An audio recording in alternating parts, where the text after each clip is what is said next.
اب ہم آتے ہیں کم سے کم معرفت خدا و رسول اور امام۔ تو بہار الانوار میں ایک جامع روایت ہے جو ان تمام مطالب کو بیان کرتی ہے، اور اس نورانی جو روایت ہے اس کا میں ترجمہ بیان کرتا ہوں۔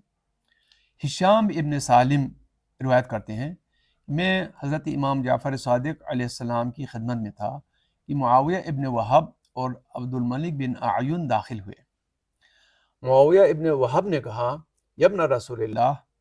آپ کیا فرماتے ہیں اس حدیث کے بارے میں جو رسول خدا صلی اللہ علیہ وآلہ وسلم سے روایت کی گئی ہے کہ بتحقیق رسول اللہ نے اپنے رب کو دیکھا؟ تو کس صورت میں حضرت نے اللہ جل و عز کو دیکھا؟ اور اس حدیث کے بارے میں کہ مومنین جنت میں اپنے رب کو دیکھیں گے تو کس طرح دیکھیں گے؟ حضرت امام جعفر صادق علیہ السلام نے تبسم فرمایا، پھر ارشاد فرمایا، اے معاویہ، کتنی بری بات ہے کہ کسی شخص کے 70 یا 80 سال گزر گئے ہوں اور یہ اللہ کی مملکت میں زندگی گزارے، اس کی نعمات سے کھائے،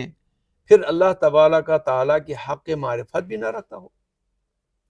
تو گویا امام علیہ السلام نے ہمیں یہاں پہ ایک لحاظ سے انتباہ کیا کہ خدا کے حق معرفت کا ایک کم سے کم درجہ ہے، وہ ہمیں حاصل ہونی چاہیے۔ پھر امام علیہ السلام نے مسئلہ رؤیت خدا کو بہت واضح انداز میں بیان فرمایا، جس کا اجمال یہ ہے کہ اللہ تعالیٰ تبارک تعالیٰ کو ظاہری آنکھ سے نہیں دیکھا جا سکتا، کیونکہ جو ظاہری آنکھ سے دیکھا جائے وہ اللہ واحد ازلی نہیں ہو سکتا۔ وہ کوئی چیز ہوگی، شے ہوگی، مادی چیز ہوگی، کیونکہ ظاہری آنکھ سے مادی چیزیں نظر آ سکتی ہیں۔ تو اگر ظاہری آنکھ سے خدا نظر آیا تو وہ مادی چیز ہو گئی، تو خدا نہیں ہوا، کیونکہ مادی چیز مخلوق ہے، خالق نہیں ہے۔ اللہ تعالیٰ کو صرف قلب کی آنکھ سے دیکھا جا سکتا ہے، دل کی آنکھ سے خدا کو دیکھا جا سکتا ہے، اور وہی اللہ تعالیٰ کی حقیقی معرفت ہے، یعنی دل کی آنکھ سے دیکھنا ہی حقیقی معرفت ہے۔ اس لیے رسول اللہ صلی اللہ علیہ وآلہ اور حضرت علی علیہ السلام اللہ تبارک تعالیٰ کی قلبی معرفت اور رؤیت رکھتے تھے، نہ کہ ظاہری معرفت یا رؤیت۔ اس کے بعد آپ نے فرمایا، انسان پر اللہ تبارک تعالیٰ کے فرائض میں سے افضل ترین فریضہ اور واجب ترین واجب معرفت ہے، یعنی اللہ کی معرفت ہے، اور یہ اللہ کی عبودیت کا اقرار ہے۔ پھر فرمایا، اللہ تعالیٰ کی معرفت کی حد یہ ہے کہ یوں عرفان پیدا کرے کہ اللہ کے علاوہ کوئی قابل پرستش اور معبود نہیں ہے، کوئی شے اس کی شبیہ اور نظیر نہیں ہے، یعنی اس جیسی کوئی شے نہیں ہے، جیسے قرآن میں لیسا کمثلہ شیء، اس جیسی کوئی چیز نہیں ہے۔ اور یہ معرفت پیدا کرے کہ وہ قدیم ہے، یعنی اس کی کوئی ابتدا نہیں ہے، ثابت اور موجود ہے، اور مفقود نہیں ہے، وہ کبھی کسی زمانے میں مفقود نہیں ہے، وہ ہمیشہ سے ہے، ہمیشہ رہے گا، اور اللہ ہر وصف اور کمال سے موصوف ہے، تو لیکن بغیر کسی شبیہ کے، یعنی اس جیسی کوئی چیز نہیں ہے۔ خدا حی ہے لیکن خدا جیسی کوئی حی نہیں ہے، خدا قادر ہے لیکن خدا کی قدرت جیسی کسی کی قدرت نہیں ہے، خدا مرئی ہے، خدا دیکھتا ہے، لیکن خدا کی مرئی یعنی دیکھنے کی صلاحیت کی طرح، صفت کی طرح کوئی صفت نہیں ہے، کسی کے اندر خدا جیسی بصیرت و بصارت نہیں ہے۔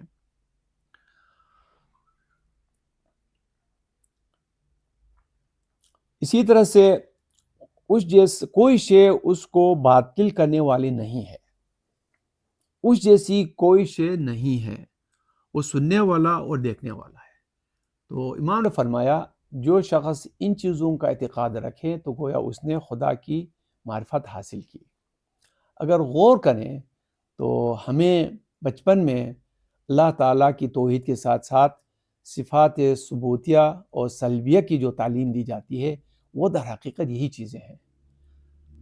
ہمارے علماء نے، بزرگوں نے اپنی طرف سے یہ چیزیں بنائی نہیں ہیں، انہوں نے ائمہ کی طرف سے جو احادیث ہیں، جو تعلیمات ہیں، ان کی روشنی میں ہمیں توحید کے اقرار کے ساتھ ساتھ صفات ثبوتیہ اور صفات سلبیہ خدا کا بھی تعارف کرایا ہے۔ تو گویا اگر ہم میں سے کوئی شخص خدا کی ذات کا اقرار کرے، اس کی وحدانیت کا اقرار کرے اور صفات ثبوتیہ و سلبیہ کا اقرار کرے اور اس کو دل میں بٹھا دے، تو گویا ہم نے خدا کی کم سے کم معرفت حاصل کی ہے۔ اس کے بعد امام نے فرمایا پھر اس کے بعد رسول کی معرفت ہے اور اس کی نبوت کی شہادت ہے۔ کم سے کم معرفت رسول یہ ہے کہ اس کی نبوت کا اقرار کرے، یعنی یہ اقرار کرے کہ نبی کو خدا نے نبی بنایا ہے، اور جو کچھ نبی لائے ہیں یعنی کتاب الہی اور اوامر و نواہی الہی، ان سب کا اقرار کرے کہ سب کچھ اللہ عز و جل کی طرف سے ہے۔ یہ ہے نبی کی کم سے کم معرفت، یعنی یہ اقرار کرنا کہ وہ نبی و رسول ہیں اور وہ جو کچھ دین لائے ہیں وہ خدا کی طرف سے لائے ہیں، اپنی طرف سے کچھ بھی نہیں ہے۔ جیسا کہ قرآن مجید میں ہے وَمَا يَنْطِقُ عَنِ الْهَوَىٰ إِنْ هُوَ إِلَّا وَحْيٌ يُوحَىٰ، نبی اپنے ہوا و ہوس سے، اپنی خواہش سے کوئی بات نہیں کرتا، وہ جو کچھ فرماتا ہے وہ وحی ہے جو اس تک ہم نے وحی کے ذریعے سے پہنچائی ہے۔ پھر امام نے فرمایا کہ اس کے بعد معرفت امام ہے، وہ امام کہ جس کی اقتداء کرے اس انداز میں کہ اس امام کی صفت، وصف اور نام کی معرفت ہر حال میں رکھتا ہو، یعنی یہ معرفت امام کسی حال میں بھی اس سے زائل نہ ہو، دکھ سکھ میں، خلوت و جلوت میں، جنگ و صلح میں اور صحت و مرض میں ہمیشہ معلوم ہو کہ میرا امام کون ہے،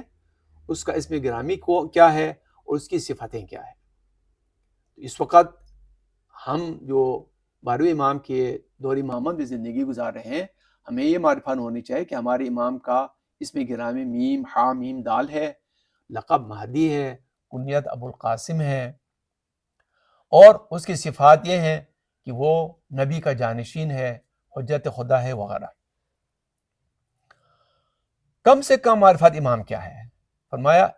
یہ ہے کہ امام نبی کا عدل یعنی بدل ہے۔ عدل عربی میں کہتے ہیں ایک جیسے کو، یعنی اس کے برابر کو، تو امام عدل نبی ہے، یعنی نبوت کے منصب کے علاوہ تمام صفات میں امام اور نبی ایک جیسے ہیں۔ یہ امام کی کم سے کم معرفت ہے۔ اس کے علاوہ امام نبی کا وارث ہے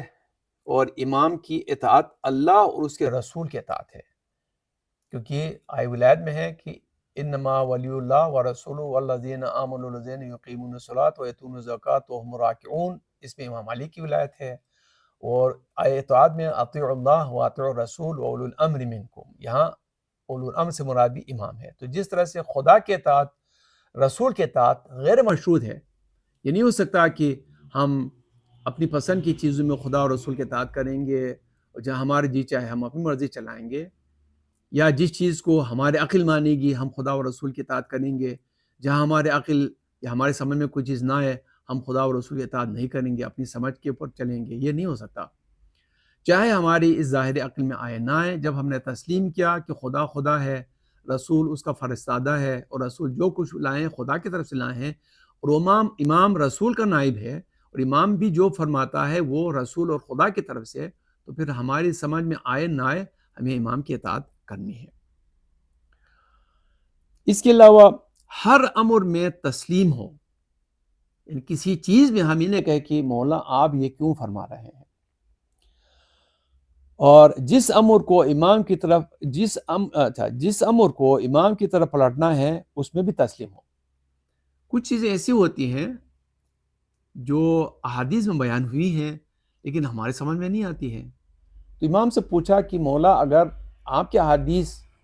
ثابت ہو کہ آپ ہی نے فرمائی ہیں یہ چیزیں لیکن ہماری سمجھ میں نہ آئے تو ہم کیا کریں؟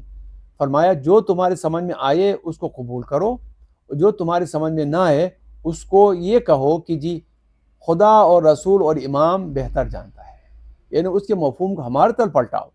یعنی اپنے عجز کا اقرار کرو، اپنی کم علمی کا اقرار کرو، تکبر کر کے یہ نہ کہو چونکہ یہ بات میرے سمجھ میں نہیں آتی اس لیے میں اس کو نہیں تسلیم کرتا۔ تو اگر کوئی چیز تمہاری سمجھ میں نہ آئے اس کو ہماری طرف پلٹاؤ۔